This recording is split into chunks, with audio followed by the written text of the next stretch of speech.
So we saw in a lot of news about Taylor Lorenz. You know Taylor Lorenz? Oh, yeah. Do you know Taylor Lorenz, Mary? Know of her. You Heard know of her. So she recently got demoted because she publishes fake news about a couple YouTubers. Now, they're not calling it a demotion. They're saying she was moved from the features team to the tech team, but now she's being called a tech reporter.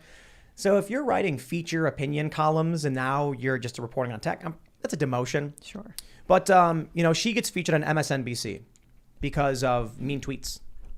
Yeah, we've been swatted 8 times. We've had the Bomb Squad show up. We've had credible threats, and my private properties, unaffiliated with this show, with tenants in them, have also been swatted. And look, I'll say it. I guess it's kind of weird talking about myself in this way, as if I'm deserving of attention or whatever. But a lot of people pointed out, hey, like when one of the biggest political shows is getting this much threats and swatting and bomb threats and stuff, isn't that a big news story? But for some reason, we don't crack the news at all. And I'm like, this is exactly what you should understand. When people threaten us with death, when we have to evacuate our studio for 3 hours over a credible threat, it is not newsworthy to the establishment.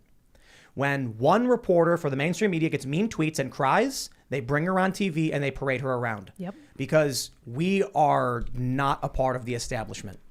So Do you think it might have to do with her just being a woman and women's grievances maybe a little bit being seen as more important?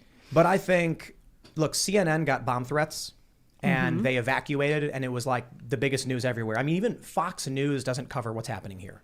We don't matter to that world, right, even though we rival the viewership in terms of the key demographic for many of these cable shows. In fact, we beat CNN in key demo viewership in prime time.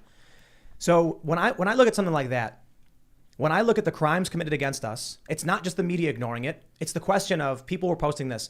How is it that Timcast has been swatted 8 times, received 2 credible threats, and has had, that's just here. We've also had other properties swatted that people don't know about. They're like, why haven't the feds caught these people? And I'm like, it's a good question, isn't it? It's a real good question. I mean, why haven't they arrested the protesters that are going to Kavanaugh's or Coney Barrett's house? Right. Well, the better question is, why don't they care? Right. And I don't think that they care. And I think that it's a little bit related to this news story with the Texas Republicans declaring the election illegitimate. And we may not agree with why they're doing it, but I'm a little bit sympathetic to their angst, because they feel like everything that they care about, everything that matters to them, does not matter to the people in charge. Exactly. This is exactly what was happening prior to the first Civil War. Yep. Southern states, not a fan of them, but they were saying, why isn't the law being upheld as we agreed to it? Why was the North allowed to ignore the law and the South wasn't? Right. So they said, later. I don't know what's going to happen, man, but I know reading about John Brown is really fascinating stuff.